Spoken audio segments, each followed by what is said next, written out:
जय हिंद। ऑनलाइन कक्षा में आप सभी का स्वागत है मित्रों। हमने इससे पहले 10 प्रश्नों को देखा हुआ था और पोस्टमार्टम की हुई थी। आइए आगे प्रश्नों की श्रृंखला बढ़ाएं और कैसे कैसे बेहतरीन व्याख्या आप पा सकते हैं हमारी कक्षा में देखते हैं। प्रश्न है, सभी बच्चे उन गतिविधि द्वारा अभिप्रेरित होते हैं। कैसी गतिविधि, कैसा एक्टिविटी जिनकी योजना वयस्क द्वारा बनाई जाती है। क्यों बच्चे नहीं बना सकते हैं? एडल्ट ही बनाएंगे, वयस्क ही बनाएंगे। बच्चों द्वारा बनाई जाती है, जिनकी योजना बच्चों के द्वारा बनाई जाती है। देखिए, गतिविधि एक्टिविटी का लक्ष्य क्या होता है? अर्थपूर्ण, जो अध्यापकों के लिए अर्थपूर्ण, मीनिंगफुल हो।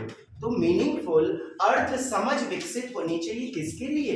बालकों के लिए, जो बच्चों के लिए, चाइल्ड के लिए, पीपल के लिए अर्थपूर्ण होनी चाहिए।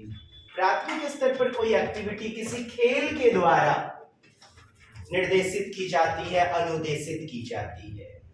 किस भाषा में? बच्चे की घर की भाषा, मातृभाषा में, मदर टंग में। तभी तो समझ विकसित होगी। कहता है शिक्षक की भाषा, विद्यालय की भाषा अंग्रेजी चल रही है या मलयालम, तमिल इत्यादि नहीं, द्वितीय भाषा या अंग्रेजी में। तो बच्चे की मातृभाषा में नई शिक्षा नीति भी बताती है। और एनसीएफ 2005 अन्य जितनी पॉलिसियां हैं। संदर्भ में क्या कह रहा है? संदर्भ में, संदर्भ मतलब कॉन्टेक्स्ट, जीवन से जोड़ना, बाह्य अनुभव से जोड़ना संदर्भात्मक शिक्षण कहलाता है। तो कहता है सही कौन सा नहीं है? कविता, गीत, मंत्र इत्यादि का तरीका बताने के लिए शब्द एवं वाक्य संरचना रटते हैं। अभ्यास, उच्चारण, विषय वस्तु के माध्यम, व्याकरण, रटंत विद्या, व्याकरण रट कर सीखा जाता है जी। संज्ञा, किसी व्यक्ति, वस्तु, स्थानीय भाव का नाम, या इंग्लिश मीडियम के बच्चे the name of person, place, animal and thing, तो ये रोट लर्निंग है। शब्द संपदा बढ़ाते हैं। क्या है? कविता, गीत एवं मंत्र के तरीके जिनसे बच्चे शब्द एवं वाक्य संरचना रटते हैं, नहीं होगा। उच्चारण और प्रैक्टिस करते हैं। कहता है शब्द संपदा बढ़ाते हैं। हमारा उत्तर क्या होगा? शब्द संपदा बढ़ाते हैं। शुरुआती दौर में बच्चों को, अच्छा यहाँ उच्चारण भी होगा नहीं, लेकिन अभ्यास कहा जा रहा है, प्रैक्टिस। और प्रैक्टिस ज्यादा किया जाए ना तो रटंत प्रणाली आ जाती है। वोकैब्स एनरिचफुल होता है। ये हमारा बेस्ट उत्तर होगा। कविता के माध्यम से मछली जल की रानी है। बच्चे ने जल को सीखा, मछली जैसे शब्दों को सीखा। ऊपर बेबी सोता है, नीचे लल्ला रोता है। क्या? गीत के माध्यम से शब्द स्टोरेज हुई, और शब्द जिनके पास जितना भंडार होगा उतनी बेहतरीन संप्रेषण कौशल विकसित कर पाएंगे। अभ्यास के कारण इसको नहीं लेना है जी। डी नंबर सही है। डी नंबर शब्द संपदा बढ़ाते हैं। किधर है? नहीं, अरे बाबा नहीं पूछ रहा है ना, तब नहीं है। आइए, शब्द संपदा बढ़ाते हैं और ये वाला तब ले लेना है उच्चारण के कारण। जैसे वस्तु के माध्यम से व्याकरण सीखते हैं, शब्द संपदा, वाक्य की संरचना रटते हैं, तब तो यही गलत है, एकदम रटना यही गलत हो जाएगा। व्याकरण भी सीखते हैं कि पहले सब्जेक्ट का प्रयोग किया गया, फिर उसके बाद क्रिया आदि का प्रयोग किया गया, विषय वस्तु के माध्यम से। क्या कुछ कहना है? सही कौन सा है? सही, तीनों सही हैं, तीनों सही हैं। कहा जा रहा है शब्द एवं वाक्य संरचना रटते हैं। रटना मकसद नहीं होता है। व्याकरण सीखते हैं, उस विषय वस्तु के माध्यम से चेंज कर लेंगे। हमारा 1 नंबर उत्तर होगा। अब रही बात, आपने कहा कौन सा होगा, तो तीनों हो जाएंगे ना। कौन सा नहीं होगा? तो 1 नंबर की रटते हैं। वाक्य की संरचना, वाक्य का बनावट कैसे हुआ है, ये रटना उद्देश्य नहीं होता। नेक्स्ट, शिक्षक बच्चों का आकलन करता है। आकलन करने का मकसद क्या होता है? बच्चे मेरे ज्ञान कहाँ तक सीख पाए, ज्ञान की समझ कहाँ तक विकसित हो पाई, यह उद्देश्य होता है असेसमेंट का। तो यह ज्ञात करने के लिए कक्षा में कौन भाषा का श्रेष्ठ विद्यार्थी है या श्रेष्ठ उपयोग कर सकता है, जी नहीं, तब तो तनाव युक्त शिक्षा भेदभाव करने वाली शिक्षा होगी कि कंपैरिजन कर रहे हैं, तुलना कर रहे हैं, और तुलना करना लक्ष्य नहीं है हमारा। यह पता लगाने के लिए बच्चों को सीखने में कहाँ कमी आ रही है, कहाँ कठिनाई उत्पन्न हो रही है, ये आकलन का उद्देश्य होता है। अरे वाह, यहाँ भी दिया गया है, बेहतरीन। यहाँ कहा जा रहा है कि पता लगाने के लिए कि बच्चों के सीखने में कहाँ कमी आ रही है, लेकिन इससे आगे ये जो देखिएगा ना कि कमी को जानने के बाद सहायता कहाँ प्रदान करना है, ये योजना बनाने में मददगार होता है आकलन। आपका सी नंबर इससे भी ज्यादा बेस्ट उत्तर होगा, सर्वाधिक सही उत्तर होगा। सी इज द राइट आंसर। बच्चे की उनके सहपाठी से तुलना करना लक्ष्य नहीं होता। नेक्स्ट क्वेश्चन, द्विभाषी बच्चे या दो भाषा का ज्ञान रखने वाले बच्चे, इन्हें बाइलिंगुअलिज्म क्या आगे अन्य भाषा को सीखने में मदद करता है, सभी भाषाओं संस्कृति को सम्मान देने में मदद करता है। किसी बात करते समय, जैसे सर मुझे लेट हो गई बिकॉज ट्रैफिक जैम था, तो बीच में हमने अंग्रेजी वर्ड का प्रयोग कर लिया, because traffic jam so I became late.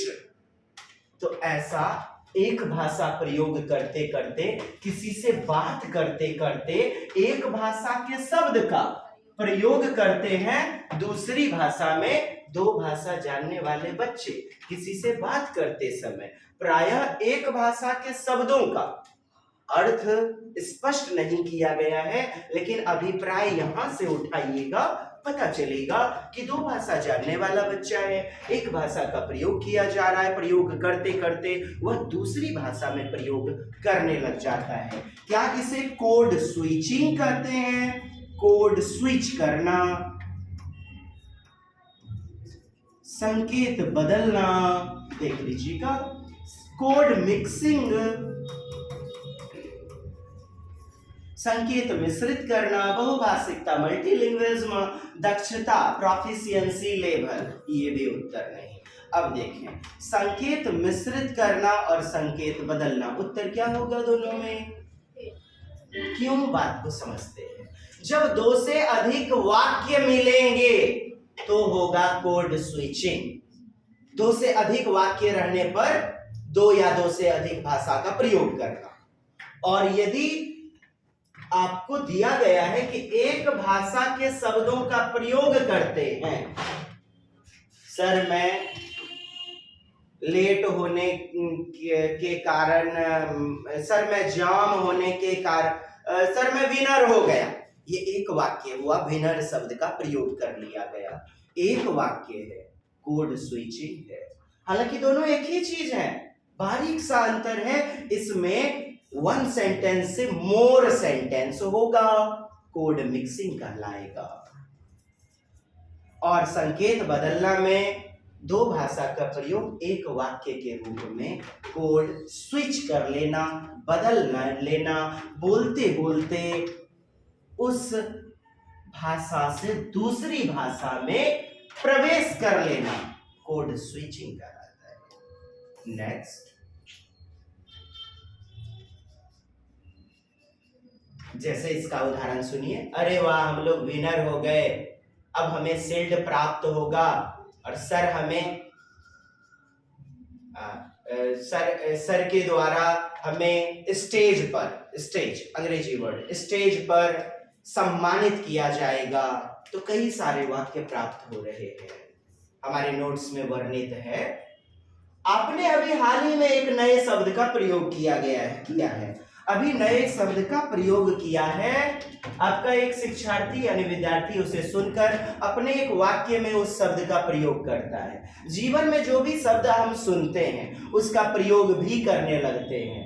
कैसे सुना और उसका प्रयोग जो किया वो क्या कहलाएगा? अनुकरण। क्या कहलाएगा? अनुकरण।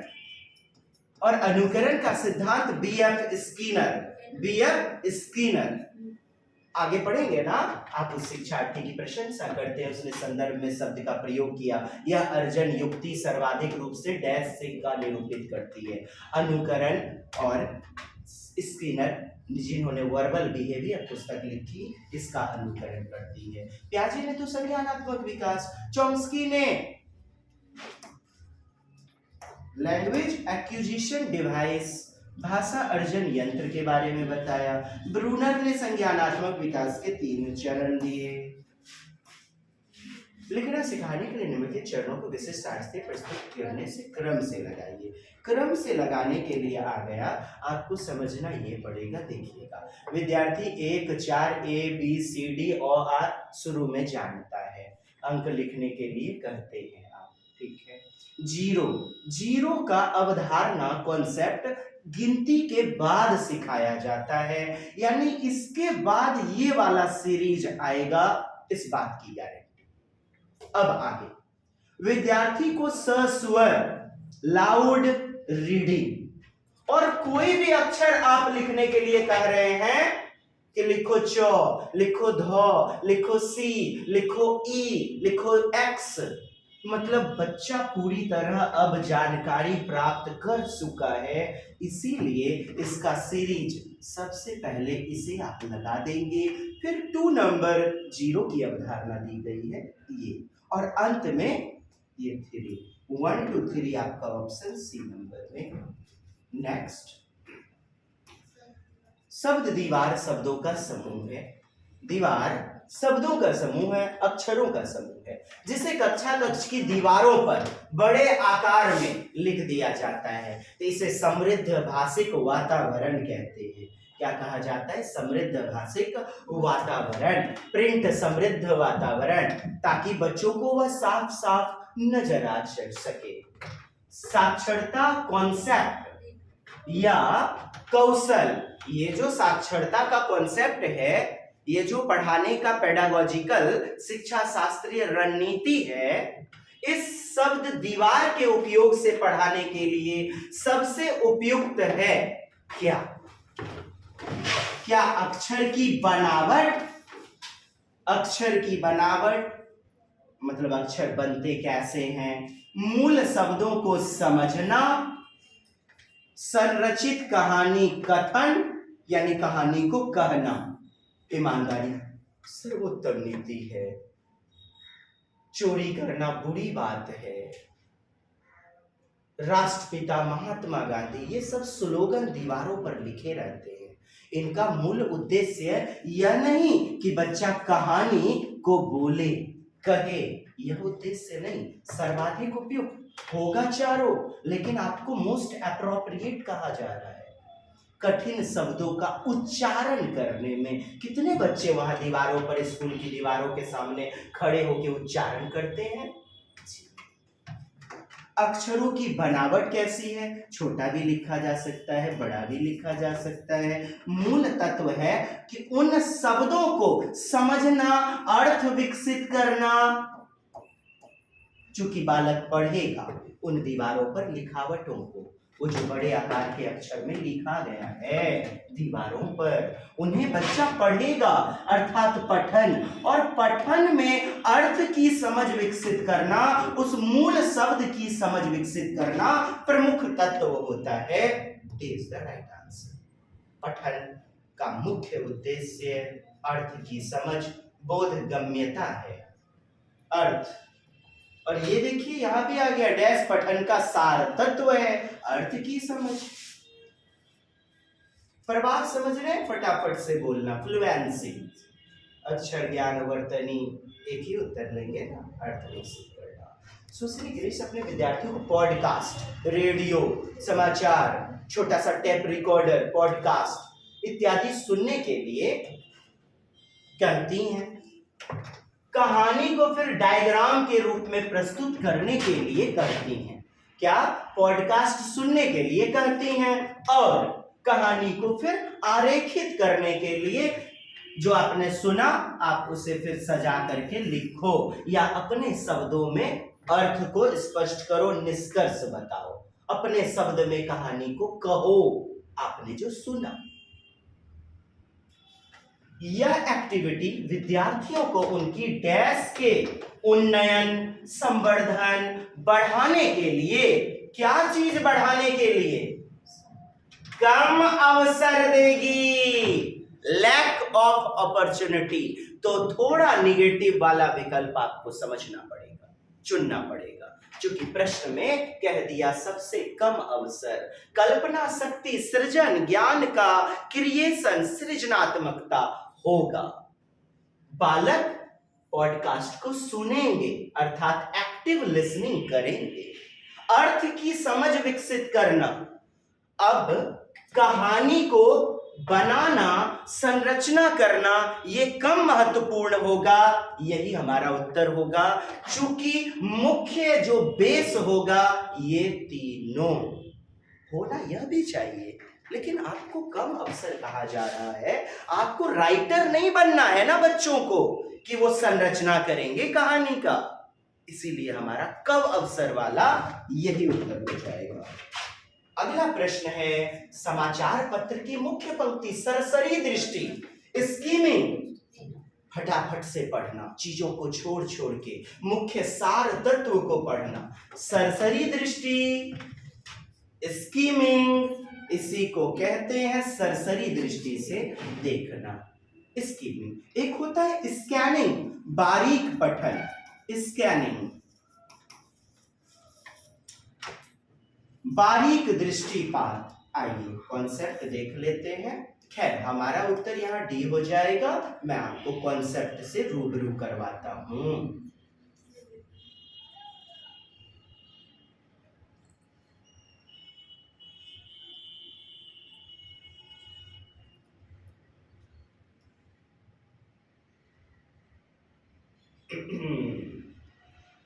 वाह वाह वाह वाह वाह वाह वाह, ठीक। सुसंगत तरीके से जांच करना, उद्देश्य प्राप्त करते हुए हैं, उद्देश्य प्राप्त करते हैं या ये नहीं, ये ऑथेंटिक आकलन का हो जाएगा। ऑथेंटिक, प्रामाणिक, प्रामाणिक, विश्वसनीय असेसमेंट टेस्ट। चलिए देखिएगा,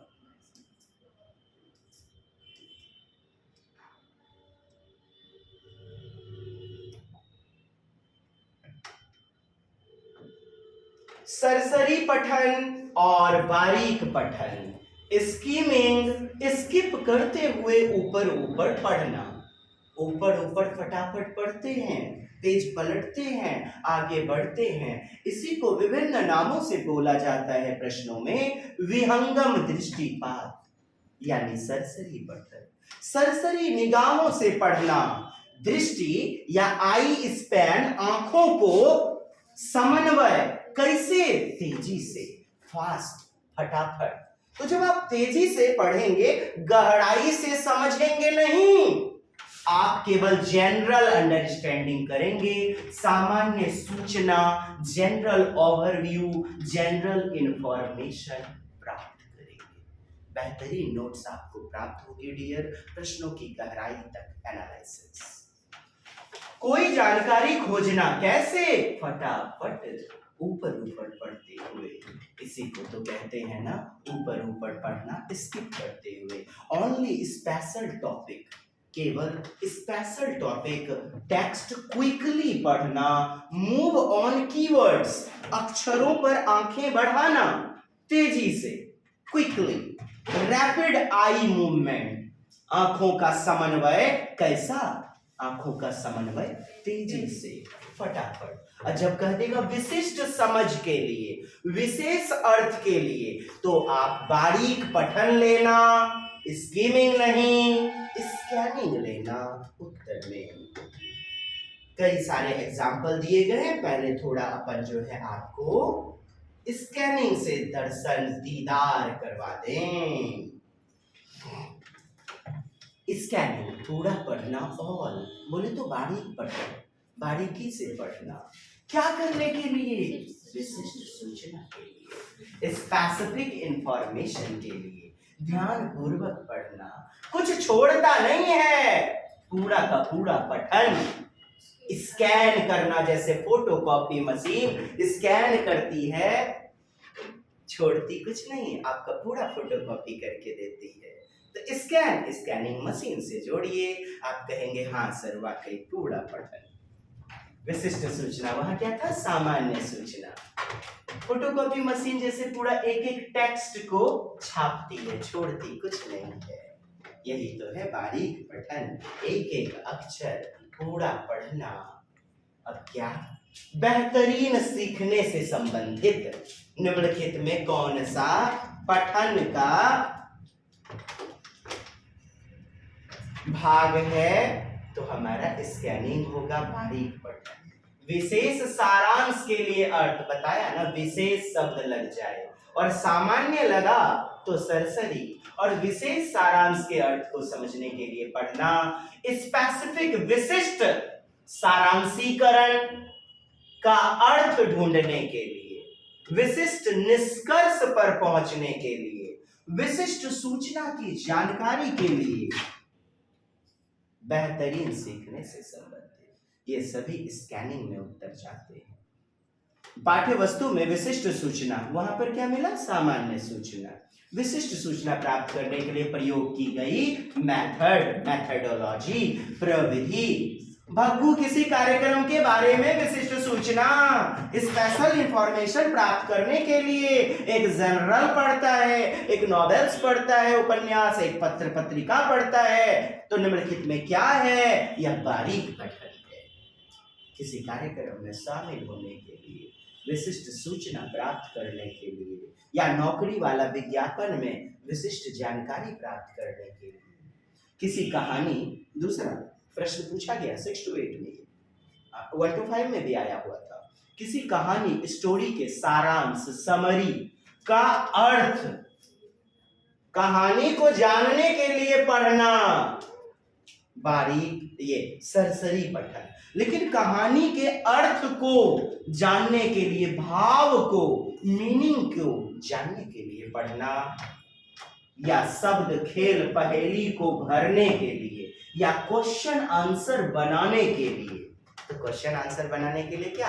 अर्थ पता होना चाहिए, पूरा सारांश का आखिर निष्कर्ष क्या है।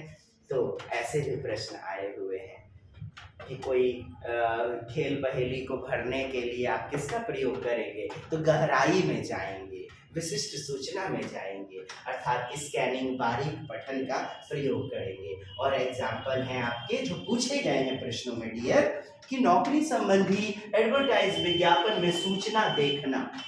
यस, क्या? नौकरी संबंधी। तो आप विज्ञापन में देखते हैं आमदनी कितनी है, कितने उम्र से कितने लोग, कब तक डेट है फॉर्म फिलअप करने का, मतलब एवरीथिंग। ऐसी सूचना क्या? बारीक पठन कहलाती है। शीर्षक, टाइटल क्या है? कछुआ और खरगोश। शीर्षक को पढ़कर, केवल शीर्षक को देख लेना सरसरी पठन है, लेकिन शीर्षक को पढ़कर अर्थ की समझ ग्रहण करना, meaning of the title, it is called बारीक पठन, स्कैनिंग। विशेष सूचना या विशेष जानकारी के लिए पूरा पढ़ना, ऑल। ये विशिष्ट क्या?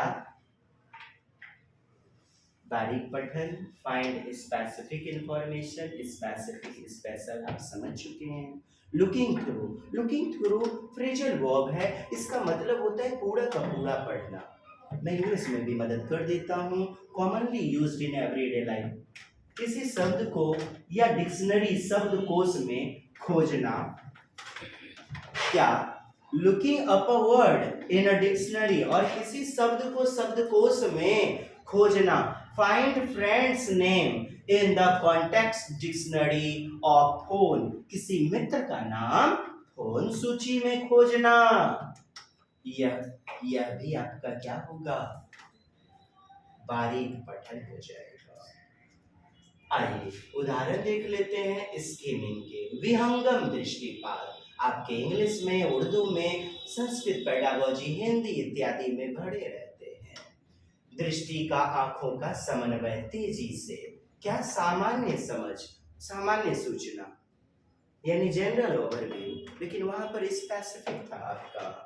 Rapid eye movement, move on keywords या टेक्स्ट जो लिखावटें होती है जैसे सौ, म, झ, ये टेक्स्ट हैं, अक्षर हैं, इन पर तेजी से निगाहें डालना।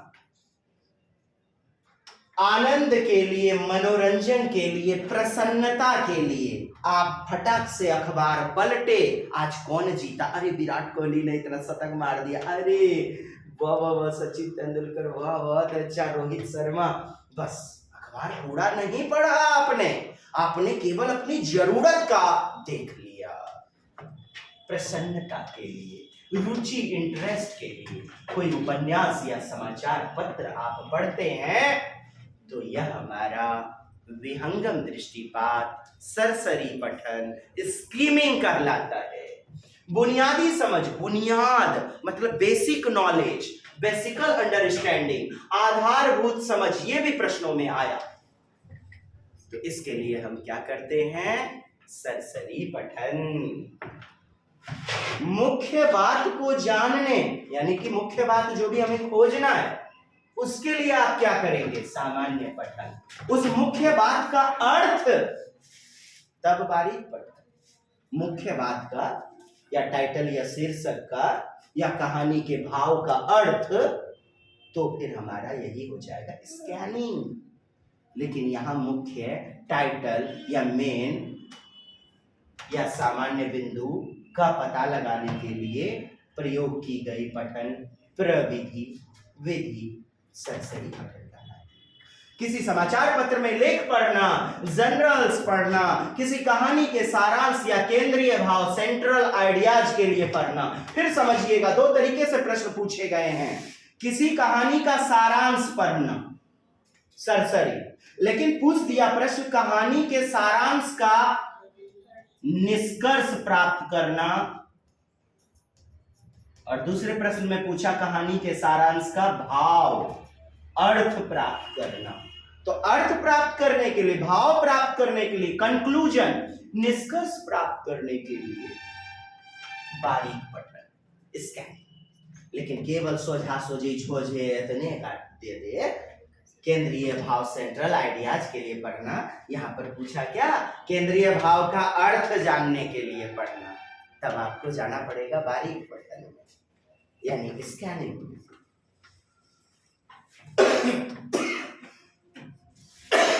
शीर्षक को पढ़ लेना, टाइटल को, कि धोबी का गधा, झूड़ी की आत्मकथा, झूड़ी और ये मोती और हीरा, दो बैलों की आत्मकथा। केवल टाइटल को आपने पढ़ लिया, केवल केंद्रीय भाव को पढ़ लिया, तो यही हमारा है सरसरी।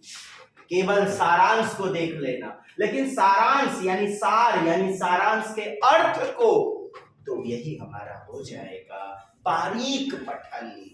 बदल जाता है सूचना, इंफॉर्मेशन के कलेक्शन यानी संग्रह, संकलन के लिए समाचार पत्र, पत्रिका को पढ़ना। लेकिन कहेगा सूचना के अर्थ के संग्रह के लिए, अर्थ भाव, तो हमें विशिष्ट रूप में जानना पड़ेगा, स्कैनिंग की ओर जाना पड़ेगा, विशिष्ट सूचना। धन्यवाद। कैसी लगी कक्षा जरूर सूचित कीजिएगा, और हमारे DTA भागलपुर ऑनलाइन बैच का हिस्सा बने डियर, जहां आपके हर फैकल्टीज आपकी सेवा में निरंतर लगे रहेंगे और प्रत्येक दिन टेस्ट सीरीज के साथ। DTA भागलपुर प्ले स्टोर में हमारे ऐप को डाउनलोड करें। Only in 999 rupees in discount offer. Fee आगे बढ़ने वाली है, जल्द ही अपनी स्नेह प्रेम की राशि जमा करें। जय हिंद, वंदे मातरम।